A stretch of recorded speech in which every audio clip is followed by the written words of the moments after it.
Hello everyone, hope all of you are doing very well. Today we're going to cover the Apothecary Diaries, and let's start. The Apothecary Diaries is about Maomao, mostly about her and her findings, her witty sense as she tries to solve mystery after mystery, alongside her passion for herb and plants, her passion for medicine and her trying to solve different issues. Very stoic and straightforward.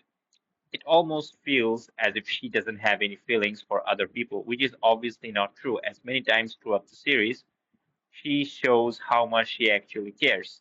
Her emotions and excitement can only be found when she finds new rare herbs, ingredients, and poisons and playing with them.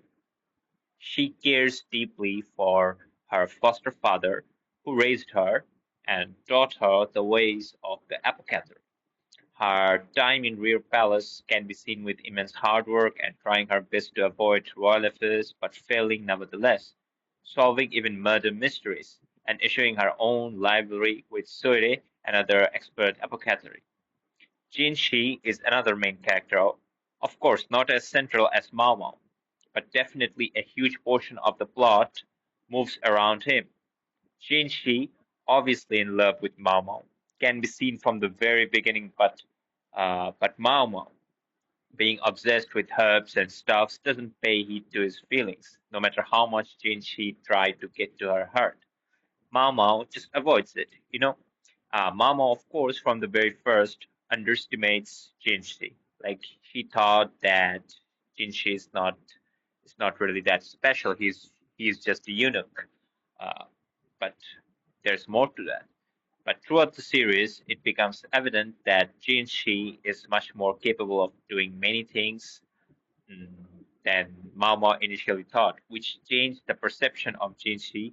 Jinshi throughout the first season remained very mysterious, despite having so much interaction, with many hints given throughout the season of Jinshi's actual identity, but no eminent climax could be found.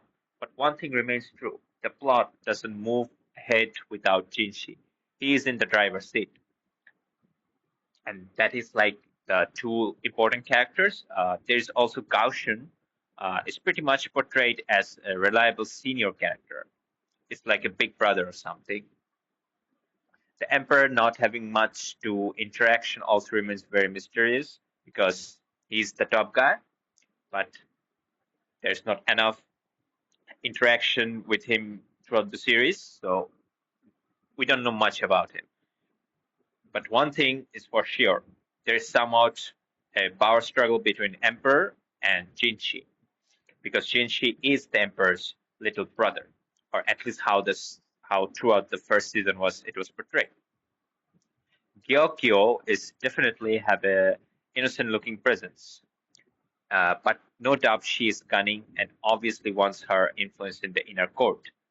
Keeping Mao Mao by her side for most of the time, Lihua at first felt very villain type. She is another concubine of the emperor and another important character.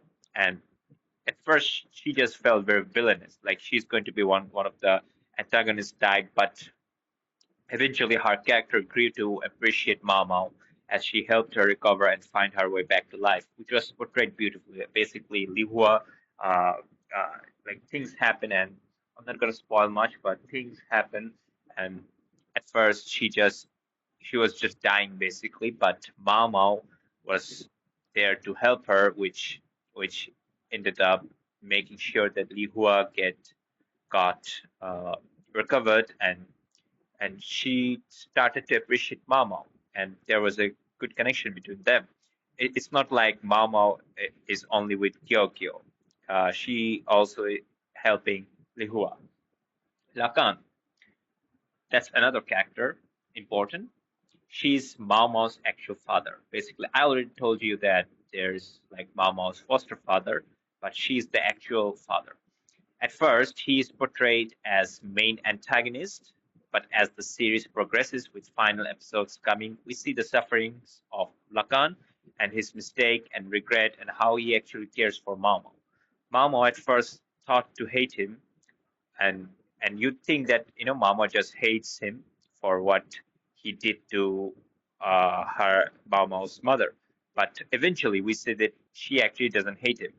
The season finale was mostly about the redemption of Lacan, which was built very slowly throughout the first season. And this is basically season one. Season one, we don't really, the plot doesn't move like super fast, and it might feel sometimes it's like a slice of life, but there is actually a plot and many episodes are connected. It's very slow, but it moves. And I think the Lacan redemption arc was pretty much the focal point of season one, which was done spectacularly well. And that was mostly season one. Uh, Thank you for watching the video. Goodbye.